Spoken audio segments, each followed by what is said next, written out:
niyo ba guys, yung OFW lunch, talagang napakalaking tulong talaga. Sa akin lang sa side ko. Sa iyong ngiti, ako'y nauumaling.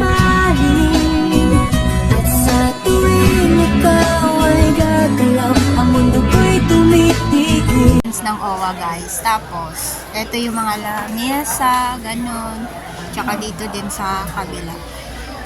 Tapos, ito yung mga libreng food nila. Ayan. Ayan. Libre yan. Walang bayad. So, kahit ano yung kukunin mo. Ayan. Yun yung kinuha ko kanina. Lugaw. Oh. Tapos, ayan. O, pansit. O, diba? Kwanto sawa, yan. Tapos na ako kumain. Lalabas na ako. Nag-open na yung flight na ano ko. Pauwi ko dito. Thank you sa OWA. OWA. Ikaw. Kasi ako ganina dun guys. Pagbaba ko ng eroplano, sabi ko, nagutom na ako kasi nga kararating lang nung ano ko 1:30, ay 2:30 pala. Tapos pumasok pa ako sa loob, sabi ko saan ba ako pwedeng kumain, tapos umikot ako, tapos nakita ko tong ano OFW lunch.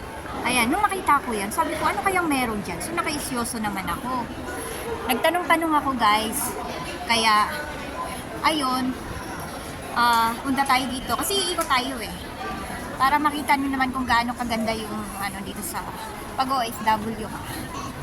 So, eto yun sa loob. Ayan, mga OFW yan lahat. Ayan. Kasi hindi ko ito nakunan kanina dahil nga busy. Sabi ko, saan ba yung ano? Kaya, eto, ayan. Dito ka papasok kasi entrance. Entrance. So, ayan. Eto na yun. So, nagtanong ako dyan kanina. Sabi ko, pwede bang pumasok? Sabi niyo, W ka ba? Sabi ko, oo. Kaya ayun, pumasok ako niyan. Tapos, ang inano lang easy. Tapos, iiwan mo lang yung bagahe dito, guys. Yan. Diyan nakaiwan yung gamit ko. So, ayan na yung OFW lang. OFW lang. So, kukunin ko na yung gamit ko doon. Kasi, papasok na ako doon sa loob. Thank you so much sa OWA. Paano ng OWA? O diba, palibre. Nabusog ako. Bye! Galing ako dun guys sa OFW lunch. Yan. Pumasok na ako kasi open na yung flight ko. Diyan. Tapos dito na ako ngayon.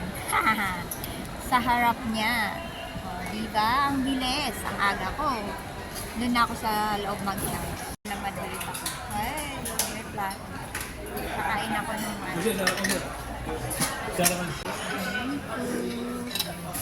Sa hapunan.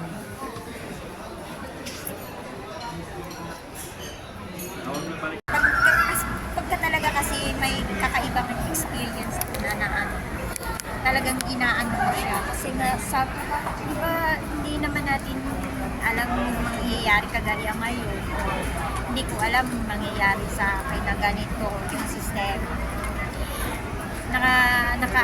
Nakapananghalian ako sa hapunan. O diba? Talagang napakalaking libre sa akin. Alam mo lang, ano pa ako ng squid noodles para lang kagaya ka sa airport. Pero hindi ko nakain.